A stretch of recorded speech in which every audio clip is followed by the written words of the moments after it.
book called The Blind Watchmaker. The Blind Watchmaker. Now, to understand this concept of the blind watchmaker, we have to go back to an argument that was made in the early 19th century, in fact in 1802, by an Anglican theologian named William Paley.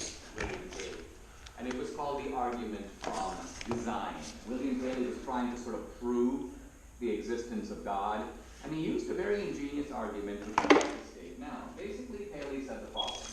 Try to imagine that you're walking, let's say, on the seashore, and you're looking down and you see some shells and you see some stones, and as far as you don't know where those shells or stones came from. As far as you know, they could have been there for a long time. They could have been there forever, for all you know. Now let's say that while walking you come across a watch, and you pick it up and you look at it. Paley says that by looking at it and examining it, you know right away that watch. In other words, you know right away that the watch didn't just sort of evolve. It didn't just spring into being.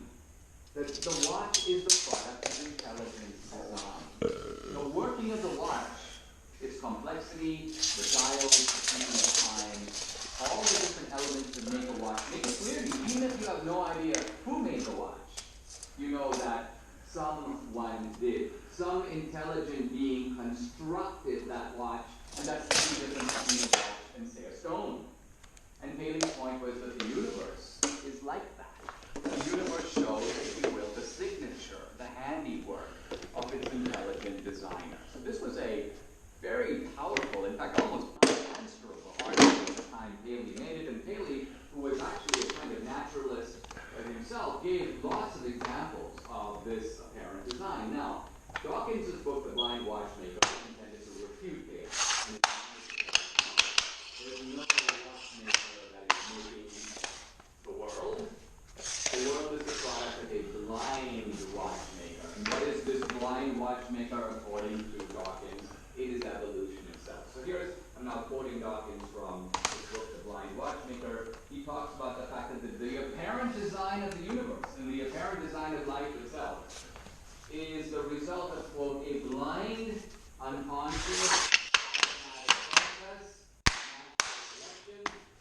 He goes, the explanation for the existence and apparently for the form of all life is the blind.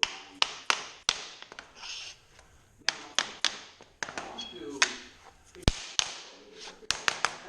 Dawkins thinks that by describing the process of evolution, living creatures coming one out of the other.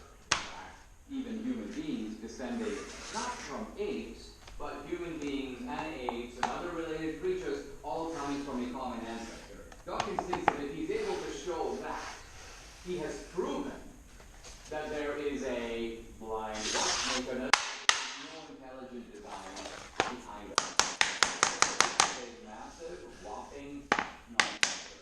In other words, the conclusion doesn't follow from the premise. I'm even going to, for the purposes of argument, grant the premise. All of us macroevolution. Let's assume it's all true. And I'm going to ask what. Now, let me give an example of this. If you were to show me a man, let's say a craftsman, making by hand a car, at the end of the process, we've got a car. It's obviously the product of intelligent design, and there's the craftsman, there's the guy who made it. That's kind of the Paley argument. Now here's what Dawkins is saying. Dawkins is saying we come across a process, and let's call it an automobile factory, in which you've got all these mechanized things going on. And in one place they assemble the wheels, another place they cut the steel, and in the third place they put all the other leather in and so on. And at the end of this, let's even call it a line process, we get a car. Boom!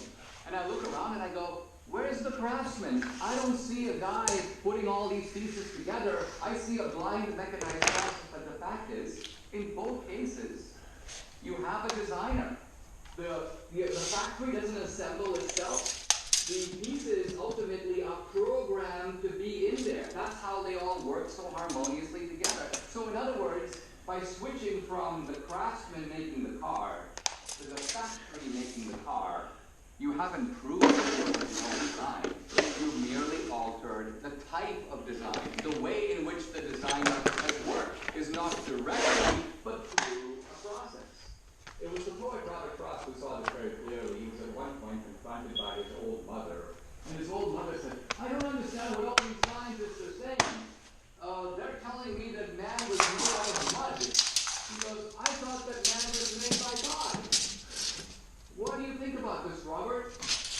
And first of all, Robert Frost points out to his mom that this idea that man is made out of mud is somewhat similar to the biblical idea, dust thou art, and dust thou wilt return. The Bible is not against the idea that we're made out of mud, but it actually says it.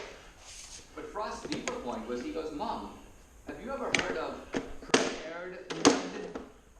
And what Frost is getting at is there are two types of mud. There is mud, and there is mud that has been prepared by someone, by some